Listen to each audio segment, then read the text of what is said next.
Hello students, my name is वैद्य आराइश और मैं आपके लिए लाई हूँ कुछ बहुत सिंपल और बहुत easy tricks to learn about drugs and their compositions. तो इस वीडियो में हम एक ऐसे ही इम्पॉर्टेंट ड्रग के बारे में जानेंगे जो बहुत ही ज़्यादा क्लिनिकल यूज़ में आती है और NCISM का जो हमारा लेटेस्ट सिलेबस है उसके अकॉर्डिंग भी बहुत इम्पॉर्टेंट है। और ये जो ड्रग है हमारी वो है आरोग्यवर्धिनी वटी। तो इनके घटक के बारे में हम जानेंगे, इनके अनुपान के बारे में जानेंगे, मात्रा के बारे में जानेंगे और कहाँ कहाँ पे दे सकते हैं उन सब चीज़ों के बारे में जानेंगे। And for more update, please like, share and subscribe my channel. So let's start. हमारा जो पहला ड्रग है वो है आरोग्यवर्धिनी वटी।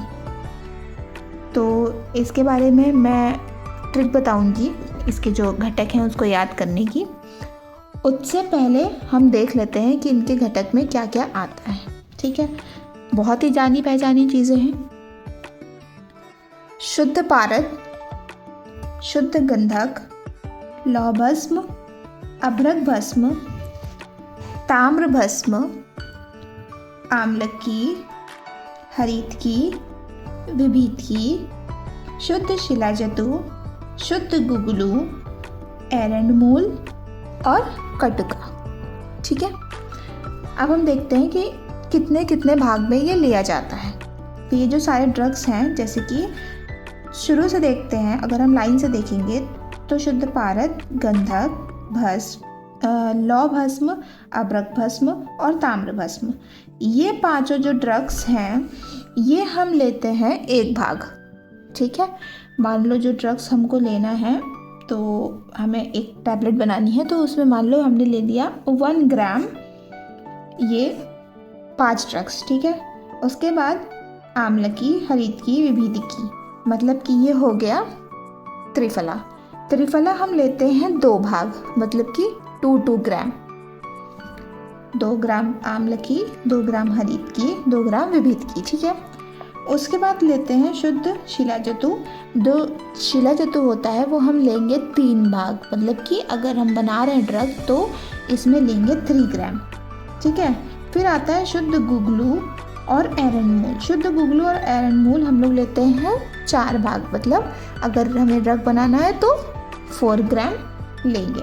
फिर आता है कटुका, ये सबसे ज़्यादा होता है और इम्पॉर्टेंट होता है। ठीक है, सबसे ज़्यादा मात्रा में हम लेंगे 22 भाग, मतलब कि 22 ग्राम ये जो है ये होगा। ठीक है, फिर अब देख लेते हैं कि इसको याद करने का तरीका क्या है। ठीक है, तो हम ये देखते हैं कि पारद गंधक हमेशा एक साथ होता है। ओके, ये सबको पता है कि जो पारद और गंधक है वो हमेशा एक साथ होता है। कभी भी कहीं पे भी देखो, बहुत कम ऐसा होता है कि पारद और गंधक किसी भी ड्रग में अलग अलग होगा। ठीक है, पारद गंधक, ठीक, ये ले लेंगे। उसके बाद हम देखते हैं भस्म। तो इसमें भस्म आती है 3, जो कि आती है लौह भस्म, अभ्रक भस्म और ताम्र भस्म। ठीक है, लाइन से देखेंगे ताकि हमें इसका जो मात्रा है वो भी याद रहे। ओके, तो ये हो गया हमारा 5 ड्रग। उसके बाद हम देखेंगे आम्लकी, हरितकी, विभीतकी, ये हो गया त्रिफला। ठीक, ये तो त्रिफला याद रहेगा। ओके, फिर उसके बाद आते हैं ये, इस पे आते हैं तो एक शुद्ध शिलाजतु याद रखना है, शुद्ध गुगलू याद रखना है, एरंडमूल और कटुका, ऐसे। ठीक है, अब याद रखेंगे पारद गंधक 2 चीज़ हो गई। उसके बाद 3 भस्म आते हैं, कौन कौन सा, लौह भस्म, अभ्रक भस्म, ताम्र भस्म। उसके बाद आता है त्रिफला, मतलब आम्लकी, हरितकी, विभीतकी। ठीक है, उसके बाद आता है शिलाजतु, उसके बाद आता है गुगलू, उसके बाद एरंडमूल और कटुका। ठीक, अब हमें इसके घटक याद हो गए। ठीक, घटक याद करने के बाद हमें याद करना है कि इसका भावना द्रव्य क्या है। भावना द्रव्य मतलब जब हम इसकी वटी बनाते हैं, जो चूर्ण होता है, तो जिसकी भावना देकर, ठीक है, हम गोली बनाते हैं उसकी, जो हमें मतलब खाने के लिए यूज़ होती है, जो इजी होता है, ठीक है, तो उसके लिए हम यूज़ करते हैं नींब पत्र स्वरस, ठीक है। इसकी भावना देंगे नींब पत्र स्वरस में, ठीक। और इसकी जो मात्रा होती है वो 250 to 500 ग्राम होती है। अभी इसको बनाने का तरीका मैं बताऊंगी, पहले हम देख लेते हैं इसमें क्या क्या है, ठीक है। फिर अनुपान, अब जो ये वटी है इसके साथ अनुपान देते हैं। अनुपान मतलब क्या होता है? अनुपान जो है वो किसी भी मेडिसिन के साथ दिया जाता है ताकि उसका अच्छे से एब्जॉर्प्शन हो सके और उसका असर अच्छे से हो सके, ठीक है, उसकी जो गुण है वो दिख सके कायदे से। तो अदरक स्वरस, मधु, नींबू पत्र स्वरस, क्षीर और जल, इन सब में से किसी एक के साथ दे सकते हैं। अब जैसे कि हमें पता है कि उष्ण जल मतलब ल्यूक वार्म वाटर जो होता है वो किसी भी ड्रग के साथ हम दे सकते हैं अनुपान के तौर पर, ओके। तो ये हमें एक याद रखना है। फिर हम देखते हैं कि कहाँ कहाँ यूज़ होता है। तो ये याद रखना है कि आरोग्यवर्धनी वटी है जो, वो सबसे ज़्यादा अगर यूज़ होती है तो वो है एंटी एलर्जिक, ठीक है। आजकल सर्दी जुकाम सबको हो रहा है जो भी, ठीक, जो जिनको एलर्जी होती है उनके लिए ये बहुत फ़ायदेमंद होता है, ठीक। और बाकी जो यूज़ है वो सारी चीज़ों में यूज़ होती है, ठीक है। आरोग्यवर्धनी नाम ही इसका यही है, आरोग्यवर्धनी मतलब जो रोग को दूर भगाता है, ठीक है। फिर उपयोग, ये क्या है?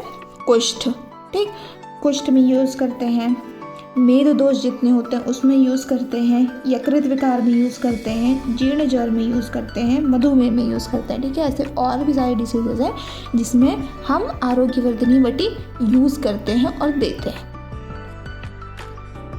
अब ये जो आरोग्यवर्धनी वटी है इसकी निर्माण विधि क्या है, ठीक है, ये देख लेते हैं कि ये बनती कैसे है। तो क्या करेंगे, सबसे पहले शुद्ध पारद लेते हैं, गंधक लेते हैं, ठीक है, फिर उनकी कज्जली बना लेते हैं। अब कज्जली बनाकर उसमें क्या करेंगे कि भस्मों को, जितने भी जो हमारी भस्म थी, हमने ये 3 भस्म देखी है, उनको मिला देंगे उसमें कज्जली बनाने के बाद, ठीक है। फिर उसको मर्दन करेंगे मतलब घोटेंगे, ठीक। उसके बाद इसमें शुद्ध गुगलू मिलाएंगे कूट कर, ठीक है।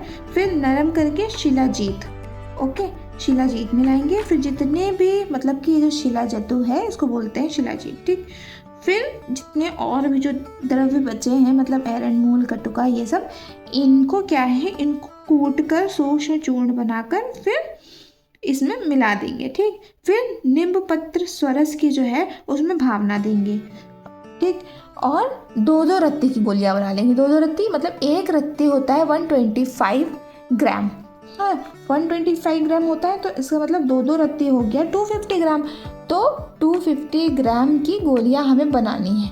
अब ये इसीलिए यूज़ में दी जाती है 250 to 500 ग्राम, ये याद रखना, ठीक है। इसमें याद रखना कि ये 2 रत्ती दी जाती है, 2 से 4 रत्ती, ओके।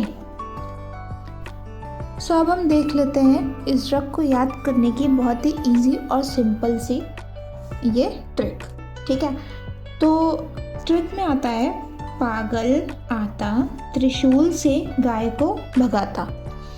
इसमें क्या होगा, पा से ले लेंगे पारद, गा से हो जाएगा गंधक, ल से हो जाएगा लौह भस्म, अ से हो जाएगा अभ्रक भस्म, ता से हो जाएगा ताम्र भस्म, त्रि से त्रिफला, शूल से शिलाजतु, गा से गुगलू, ए से एरंडमूल और को से कटुका, ठीक है। तो इसको हम ऐसे डिवाइड करके पढ़ लेंगे, जिससे क्या होगा कि हमें लाइन से ड्रग्स भी याद हो जाएंगे, इसकी मात्रा याद करने में ईजी होगा, और प्लस ये ट्रिक की वजह से ये थोड़ा फ़नी वे में हम याद करेंगे तो ईजिली याद हो जाएगा, क्योंकि हमारा जो ब्रेन है वो अट्रैक्टिव चीज़ें जल्दी खींचता है, ठीक है। तो ये है हमारा आज का final topic. So please like, share and subscribe my channel and comment down.